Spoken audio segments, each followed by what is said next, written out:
अक़वाम मुत्तहिदा की सलामती काउंसिल ने गाजा पट्टी में जारी बहरान के मुद्दे पर एक तजवीज़ को पास किया है। अक़वाम मुत्तहिदा की सलामती काउंसिल ने गाजा को बड़ी तादाद में इंसानी इमदाद की फराहमी तेज करने से मुतालिक एक अहम कोशिश की है और गाजा में इमदाद की फराहमी के लिए करारदाद को मंजूरी देते हुए मुहासिरा ज़दा इलाकों में जंग के खात्मे की कोशिशों की जरूरत पर जोर दिया है।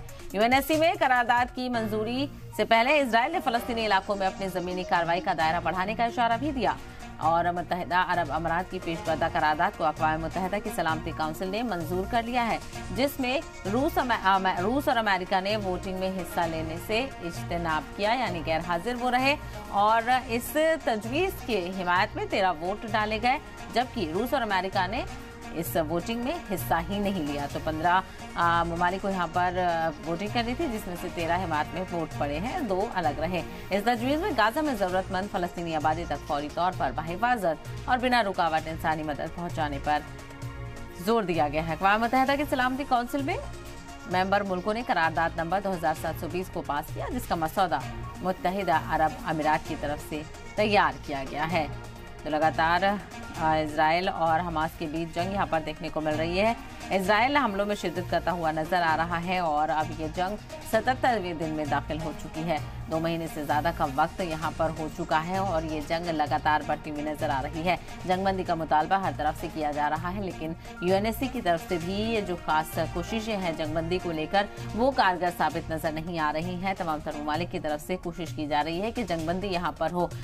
जॉर्डन की सालिसी के बाद, कतर की सालिसी के बाद, माफ कीजिएगा, सीज फायर की बात हुई थी, सीज फायर किया गया और कुछ यरगमालियों को रिहाई भी की गई यरगमालियों की, लेकिन अब एक बार फिर से उसी तरह से जंग और हमले देखने को मिल रहे हैं और जो इजरायली हॉस्टेजेस हैं वो भी मुतालबा कर रहे हैं कि इजराइल उनके लिए कुछ करे। दूसरी तरफ हमास भी कई जगहों पर बातचीत का दौर देखने को मिल रहा है। हाल ही में मिस्र में भी हमास के चीफ ने मुलाकात की थी वहाँ के खुफिया एजेंट से और जंगबंदी को लेकर बातचीत की गई थी।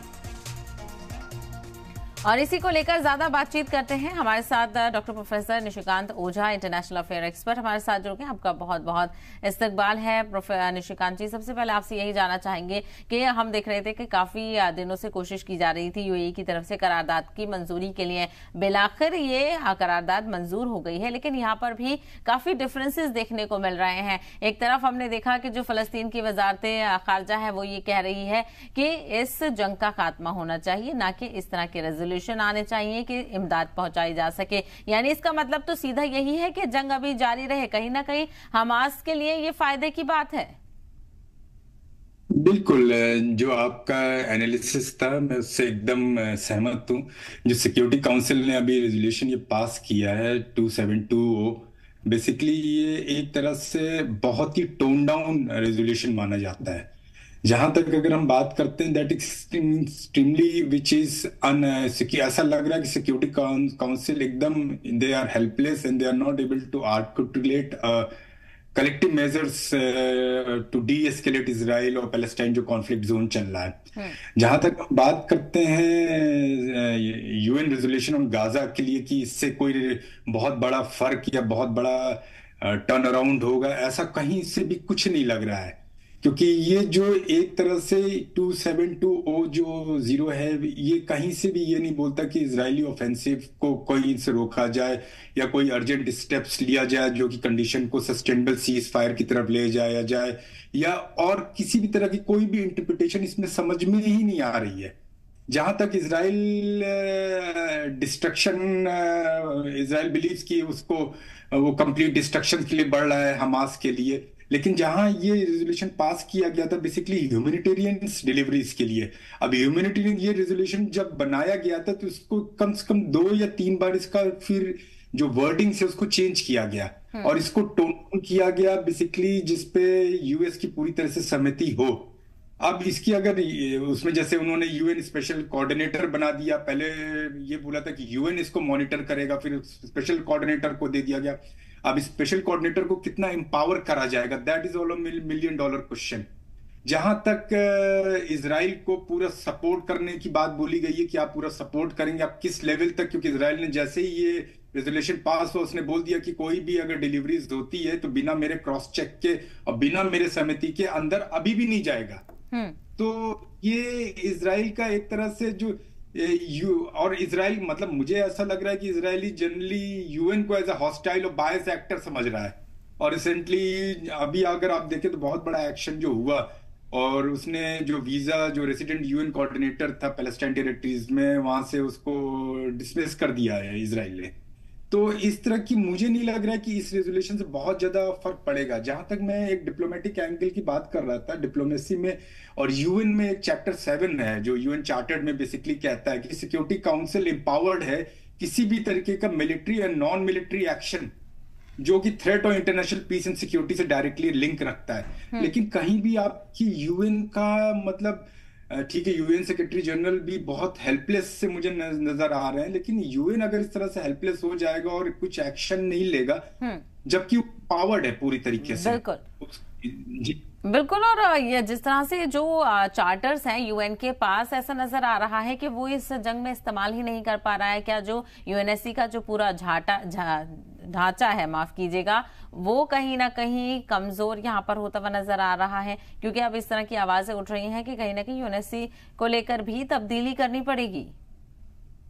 बिल्कुल, मतलब इस तरह से। लेकिन अभी जो सिचुएशन बन रही है, जो जियोपॉलिटिकल सिचुएशन बनी हुई है और जो यूएन का स्ट्रक्चर है, उसमें यूएन को फ्रंट पे आके कॉल लेनी पड़ेगी। अगर यूएन इस तरह से सुनता रहेगा तो इस तरह से क्या, ये पूरी पूरी जो इस तरह की जो ये सिचुएशन है, ये बहुत ही वर्स्ट हो जाएगी। और मुझे नहीं लगता है कि इसराइल कहीं से भी अब रुकने वाला है। अगर उसको यूएन से भी अगर इस तरह का कोई रिस्ट्रिक्शंस नहीं लग रहे हैं हम्म। और वो ह्यूमैनिटेरियन ग्राउंड को भी रोक रहा है, ब्लॉक कर रहा है, which is something very bad. मतलब आपको लड़ाई लड़नी, आपको जंग लड़नी है, आप हमास और इसराइल के बीच में चल रही है, इसमें सिविलियंस का तो कोई रोल ही नहीं है। और हम्म। मैंने पहले भी बोला था कि अगर आप यूएन ने भी, सेक्रेटरी यूनाइटेड नेशन ने बोला हुआ है, सेक्रेटरी जनरल ने, कि कहीं भी अभी ऐसा कोई प्रूफ नहीं आ पा रहा है कि हमास को हमास को हिट किया गया हो या हमास की कैजुअलिटी हुई हो। यहाँ पर अभी तक जो देखा जा रहा है वो सिविलियंस ही मारे जा रहे हैं, या ग्राउंड फाइटर्स जो वहां पर पैलेस्टाइन में प्रमोटेड बाय हमास है, वो हम्म। बेसिकली लड़ रहे हैं। तो ओरिजिनली जो इनका टग ऑफ वॉर और इनकी जो वॉर चल रही है वो तो कहीं दिख ही नहीं रही है। बिल्कुल। और जिस तरह से पूरी कवायद देखने को मिल रही है और हर दिन के साथ हमले यहाँ पर तेज होते हुए नजर आ रहे हैं, और हमास के खात्मे को लेकर जो विजन है इसराइल का, वो भी यहाँ पर वाजे नहीं हो रहा है। क्या आपको लगता है कि जिस तरह से ये पूरी कवायद इसराइल की तरफ से की जा रही है, क्या हमास का खात्मा पॉसिबल है? अमेरिका तक कह रहा है कि इतना आसान नहीं है हमास को खत्म करना, लेकिन फिर भी वो मदद कर रहा है। अमेरिका के रोल पर आपसे बाद में बात करेंगे, लेकिन इसराइल का जो विजन है वो आपसे जानना चाहेंगे। इसराइल का जहां तक अगर हम बात करते हैं, अगर आप हिस्ट्री में जाते हैं इसकी, हमास का फॉर्मेशन हुआ था, उसमें कई लोगों का एक्टिव रोल रहा है इसमें। तो जहां तक हमास की अगर जो बोल रहे हैं कि हम हमास का खात्मा कर देंगे, इनडायरेक्टली और डायरेक्टली वो भी एक तरीके से सपोर्ट उन्होंने किया था उसको बनाने में। हम्म। तो हमास को नल एंड वॉइड करना, तो it is next to impossible. वो अभी नहीं हो सकता।